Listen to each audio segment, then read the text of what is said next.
คือถ้าเราให้โอกาสแล้วเขาไม่ทำสิ่งนั้นไม่ควรให้โอกาสแต่ถ้าเราให้โอกาสเขาถ้าเขายังทำอยู่ก็สมควรได้รับโอกาสนั้นต่อไปนะนั่นคือแรงบันดาลใจของเรื่องนี้นะครับ ทีนี้เนี่ยถามว่าเรียนรู้อะไรเยอะมากครับไม่นั่งเขียนเลยแค่เยอะนะแบ่งเป็นสองส่วนนะครับในสิ่งที่เรียนรู้เนี่ยพอย้อนกลับไปมองที่อาจารย์ทวีศักดิ์กับอาจารย์ภาวนาเล่าทั้งช่วยเล่าดีกว่าใช้คำว่าเล่าเดี๋ยวมันคงไม่ได้เรียกว่าสอนนะครับเล่าเรื่องของว่ากระบวนการคิดแบบ construction นี้ซึ่งมันมี3กระบวนการคิดก็คือคิด system thinking systematic thinking แล้วก็ creative thinking ก็เลยทำให้แบบตอนแรกก็ฟุ้งๆจะเขียนอะไรดีสิ่งที่ได้เรียนรู้นะครับก็เลยกำหนดกรอบตัวเองที่เขียนออกมาคือได้เรียนรู้เรื่องการคิดแบบระบบหรือ system thinking คือว่ามันทำให้ช่วยเห็นภาพการเชื่อมร้อยระหว่างสิ่งต่างๆที่เป็นองค์รวมมากขึ้นในการที่จะทำโปรเจกต์ก็คือเขียนขึ้นมาก่อนก็เขียน storyboard ตัวนี้ครับช่วยทำให้เรามีความคิดเชิงระบบที่มันสอดคล้องสัมพันธ์กันทั้งหมดว่าเราต้องการเล่าเรื่องเนี้ยแต่เราจะเล่าออกมายังไงนะครับก็ตอนแรกก็ปรึกษาน้องเบนเหมือนกันจะเอาเรื่องอะไรเรามีสิ่งที่อยากจะพูดเยอะแยะมากมายเกินแต่ว่าพอเราเลือกประเด็นที่จะเล่าให้ฟังได้แล้วแล้วก็ค่อยๆกำหนดกรอบก็มีระบบในการคิดว่าเราจะนำเสนออะไรนะครับส่วนการคิดแบบเป็นขั้นตอนก็ทำให้เราเขียนและอ่านโค้ดนะครับได้เข้าใจง่ายขึ้นนะครับตอนแรกก็งงๆจะอะไรก่อนดีอ่านแล้วก็ไม่เข้าใจคำศัพท์ประหลาดนะครับแต่พอเริ่มค่อยๆทำมันแล้วเมื่อคืนก็สอนน้องปาล์มอ่านตอนเขียนโค้ดพูดเหมือนแบบเราเป็นความคิดเรามันจะเป็นขั้นตึ๊กอย่างเงี้ยครับก็จะทำให้เราจะเห็นอะไรโค้ดเนี่ยมันง่ายขึ้นนะครับเราไม่จำเป็นต้องจำแต่ว่าเราอ่านว่าอันนี้มันกำลังทำอะไรอยู่นี่กำลังทำอะไรอยู่แล้วเดี๋ยวมันไปทำอะไรต่อด้วยคำสั่งอะไรต่อไปมันก็จะไล่ไปนะครับก็ทำให้เราเห็นความเป็นลอจิกของโค้ดทั้งหมดครับมันเป็นตรรกะเพราะมีสิ่งนี้จึงเกิดสิ่งนี้เพราะมีสิ่งนี้จึงเกิดสิ่งนี้ไปเรื่อยๆนะครับอันที่3คือการคิดเชิงสร้างสรรค์สนุกครับมันทำให้เราได้ปลดปล่อยความรู้สึกอะไรบางอย่างออกมาเพราะว่าเราอยู่กับงานเราไม่ได้คิดสร้างสรรค์ในแบบอย่างเงี้ยที่แบบเอาแล้วนู้นหยิบนั้นหยิบนี่มาใช้นะครับแล้วก็ทำให้เราอยากทดลองอะไรแปลกๆใหม่ๆก็จะมีการตั้งคำถามทำแบบนี้ได้ไหมแบบนี้จะง่ายกว่าหรือเปล่าหรือต้องเกิดเอาพุทอีกแบบหนึ่งแบบใหม่นะครับมันก็จะเกิดคำถามที่ท้าทายความคิดเราไปเรื่อยๆนะครับแล้วก็พอเกิดคำถามแบบนั้นเอาพุทแบบนี้โปรเซสแบบนี้ที่เราอยากจะได้มันก็จะนำไปสู่กระบวนการคิดแบบตะกี้อีกว่าเราจะคิดยังไงให้มันเป็นลอจิกว่ามันเป็นไปได้ไหมนะครับแล้วก็หาวิธีทำหาแนวทางในการทำเพราะนั้นคือ3กระบวนคิดที่มันเกิดขึ้นกับตัวของเองนะครับส่วนที่เป็นรายละเอียดปลีกย่อยก็เยอะครับจากโปรแกรมเดียวเนี่ยทำให้เรารู้เลยว่าต้องตั้งใจเรียนรู้คำสั่งจากอาจารย์ทั้งสองท่านที่มอบให้คือถ้าเราหลุดนิดเดียวกลับไปมัวทำอย่างผมเนี่ยมัวแต่ทำบ้านไอ้คำสั่งช่วงหนึ่งที่มันหลุดไปคือพวกเซตแบ็กกราวด์นั่นนู่นนี่อย่างเงี้ยครับก็จะงงคือเงยหน้าเข้ามาอีกทีนึงอะไรก็ไม่รู้ละเพราะมันเป็นของใหม่นะครับก็จะไม่รู้เลยนะเพราะฉะนั้นก็เป็นบทเรียนว่าโฟกัสกับสิ่งที่มันกำลังเกิดขึ้นอย่าไปหมกมุ่นกับในสิ่งที่เขาบอกว่าให้ละวางจากมันนะครับอันที่2ก็คือก่อนจะลงมือทำโปรเจกต์เนี่ยก็เขียนสตอรี่บอร์ดก่อนเพราะว่ามันจะช่วยให้เรามีแกนความคิดที่ชัดเจนนะครับแล้วก็ไม่ฟุ้งไปกับไอเดียที่มันป๊อปอัพได้ตลอดเวลาครับเวลาทำไปมันจะแบบอันนั้นก็น่าใส่อันนี้ก็น่าใส่แต่พอมีไอตัวเนี้ยมันชัดเลยว่าเรามี16-17เฟรมที่จะเล่าด้วยเรื่องอะไรตามลำดับไม่งั้นมันก็จะไปเรื่อยๆครับไม่รู้จะจบลงที่ไหนอันถัดมาก็คือการเขียนโค้ดต้องเขียนให้เป็นระเบียบอันนี้มันทำให้เรารู้ว่าเวลาเราทำงานเราต้องมีระเบียบการเคาะการเว้นวรรคการใช้สีเป็นหมุดหมายทำให้เราเวลาสุดท้ายจะไปสืบค้นไอ้โค้ดที่เราผูกพันกันจนงงนะครับมันง่ายถ้าเราเขียนทุกอย่างติดกันเป็นพืชเลยเนี่ยโอ้โหไม่อยากจะแก้แล้วเห็นแล้วแบบสลดใจเนาะเพราะชุดคำสั่งแรกๆที่ทำในวันที่1วันที่2นะครับแทบไม่อยากจะกลับไปรื้อมันเลยงงมากอะไรซ่อนมันอยู่ตรงนั้นนะครับถัดมาคืออันนี้ก็เป็นบทเรียนครับ งานสุดท้ายก่อนเริ่มทำโปรเจกต์ผมยัดทุกอย่างเข้าไปในหน้าเดียวแอนิเมชันเอฟเฟกทุกอย่างอยู่หน้าเดียวงงเลยครับพอมาทำโปรเจกต์อันนี้ก็เลยทำหลายหน้าดีกว่าเพราะว่าทำหลายหน้าเนี่ยมันทำให้เราลำดับการสั่งเนี่ยไปได้เรื่อยๆง่ายขึ้นนะมันสั้นแต่ถ้ามันสั้นก็จะเวลาจะดีบักสิ่งที่มันเกิดขึ้นก็ไม่ต้องไปค้นหาโอ้โหชุดคำสั่งอยู่ตรงไหนมันบอกอยู่แล้วว่าชุดคำสั่งหมวดนี้ชุดนี้เราก็เข้าไปตรงนั้นเลยมันก็จะง่ายนะครับแล้วก็ง่ายเวลาทบทวนกระบวนทั้งหมดด้วยนะครับถัดมาอันนี้เป็นจุดอ่อนของตัวเองครับถ้าสังเกตผมจะไม่วาดรูปเลยเพราะเรารู้ว่าจุดอ่อนเราคือเรื่องของการวาดรูปและใช้สีนะครับก็จะใช้วิธีไม่เอาจุดอ่อนตัวเองมาทำก็จะไม่รู้ว่าเรียกจุดแข็งหรือเปล่าแต่การไปขโมยภาพของไลน์มาใช้เนี่ยคือมันเกิดขึ้นของมันเองครับตอนนี้ใช้รูปอะไรดีมันถึงจะสนุกก็คิดว่าไลน์มันมีอยู่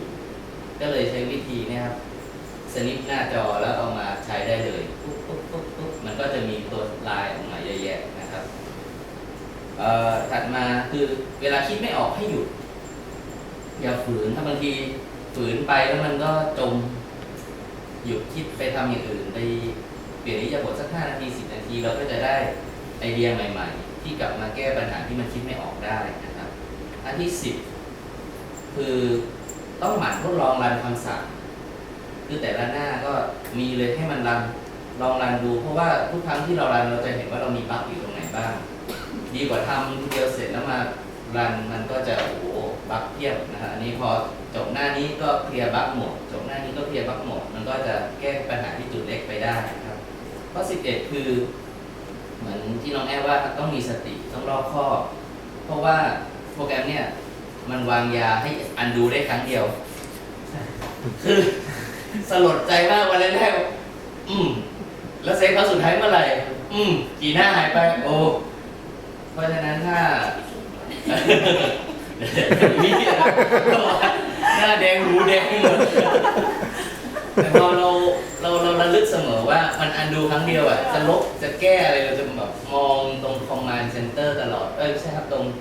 ไม่ใช่ command center ที่ทางขวานี่เลย procedure ครับจะมองตลอดว่าเรามาถูกบรรทัดที่เราจะลบหรือเปล่าหรือเรากำลังลบผิดบรรทัดนะครับก็เปิดพืชเดียวมันหายนี่แบบโอ้โหจำโค้ดมันไม่ได้อยู่แล้ว10แล้วก็น้องปาล์มก็เป็นครูด้วยในการให้เซฟเนี่ยเลยนะเป็นครูโปรเจกต์ใหญ่เพราะฉะนั้นแบบเขียนชุดคำสั่งนึงเสร็จอะเซฟเลยผมนะเซฟเลยกลัวกลับมาแก้กลับมาเขียนใหม่เขียนไม่ได้อัน12ก็คือเนี่ยครับโยงเข้าหาคอนเซ็ปต์ที่พูดถึงคือเมื่อมันถึงจุดวิกฤตงานเราเสียงานมิหายไปชุดหนึ่งงานน้องปาล์มหายไปทั้งชุดเนี่ยก็เมื่อถึงจุดวิกฤตงานผิดพลาดทั้งจากตัวโปรแกรมเองหรือตัวเราเองก็ตามเหมือนกับว่าถ้าเทียบกับการทำงานคือระบบขององค์กรมีความผิดพลาดหรือคนในองค์กรมีความผิดพลาดเนี่ยทุกคนต้องการ second chance ทุกคนนะครับมันคงรู้สึกแย่ถ้าน้องปาล์มบอกเอาโปรแกรมชัตดาวน์น้องปาล์มปิดเครื่องออกไปจากห้องไม่ทำแล้วมันก็ไม่ได้หรือว่าอย่างของมิกผิดพลาดก็ต้องการโอกาสที่จะแก้เพราะฉะนั้นผมจะมองว่ามันจะเป็น second chance เป็น third chance เป็นกี่ chance ก็ได้ตราบใดที่เรายังมีความพยายามที่จะทำนี่ก็เลยว่าโปรแกรมเดียวสอนเยอะมากเลยนะครับในสิ่งที่ได้เรียนรู้ส่วนนำไปใช้ยังไงอันนี้ผมคิดว่ามันเข้าใจง่ายมากเลยมีอยู่ 5 กระบวนการนะครับวางแผนลงมือทำปรับปรุงแก้ไขสร้างสรรค์ประเมินผลแต่ทั้ง5เนี่ยต้องมีสติควบคุมเรื่องของการวางแผนเนี่ยผมมองว่าจะทำอะไรอันนี้พูดถึงทั้งชีวิตแล้วก็การทำงานนะครับจะทำอะไรให้มององค์รวมของสิ่งที่จะทำให้ออกมาก่อนนะครับอย่าเพิ่งไปลงรายละเอียดแบบจะทำสิ่งนี้มันยุ่งนะมองภาพทั้งหมดก่อนว่าต้องการให้มันออกมาเป็นอะไรแล้วค่อยลงมือนะครับเพราะว่าเราจะเห็นเป้าหมายเห็นเส้นทางคือถ้าพูดถึงองค์กรก็คือเห็นโกเห็นกลยุทธ์นะครับเห็นเป้าหมายกลยุทธ์ที่จะเคลื่อนไปแล้วก็รวมทั้งเหตุปัจจัยต่างๆที่มันจะส่งผลกระทบและทั้งบวกและลบนะครับก็เป็น environment ที่มันจะอยู่รอบตัวเรานะครับเพื่อจะได้เตรียมตัวเองให้พร้อมซึ่งผมมองว่านี่เป็นเรื่องของ system thinking คือมององค์รวมมองทุกอย่าง ความสัมพันธ์ของทุกอย่างให้ออกก่อนนะครับถัดมาค่อยไปลงมือทำเนี่ยพอเห็นภาพทั้งหมดแล้วลงมือทำแบบคิดใหญ่ทำเล็กนะครับไอ้ที่ทำหลายหน้าเนี่ยมันสอนผมว่าให้คิดใหญ่ทำเล็กนะครับพัฒนาไปทีละขั้นจากง่ายไปยากเพราะอะไรเพราะเราจะได้สะสมประสบการณ์สะสมความรู้สะสมความคิดแล้วเราค่อยไปทำไอ้สิ่งที่มันยุ่งยากซับซ้อนที่มันอยู่ข้างหน้าต่อไปได้จนกระทั่งเราบรรลุงานที่เป็นภาพใหญ่คือตัวโปรเจกต์ทั้งหมดนะครับอันนี้ก็เป็น systematic thinking นะครับถัดมาเรื่องของการประเมินผลนะครับจริงๆเนี่ยตอนแรกเขียนประเมินผลไว้ตอนท้ายเพราะชอบเข้าใจว่าประเมินผลมันอยู่ตอนจบงานแต่พอไอ้ตัวโปรแกรมเนี้ยสอนว่าประเมินยิ่งบ่อยยิ่งดีนะครับเพราะว่าทำให้เราเห็นจุดบกพร่องของสิ่งที่เรากำลังทำอยู่ตั้งแต่เนิ่นๆคือแก้ไขปัญหาตั้งแต่ต้นนะครับแก้ไขจุดเล็กมันง่ายกว่าไปแก้ปัญหาจุดใหญ่ที่มันลุกลามใหญ่โตนะครับ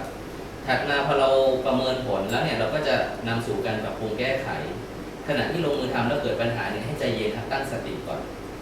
แล้วค่อยๆคลายปมไปทีละก้อนอย่าเพิ่งไปตกใจว่าแบบบั๊กขึ้นมาเพียบเลยแล้วก็อ่านไปทีละ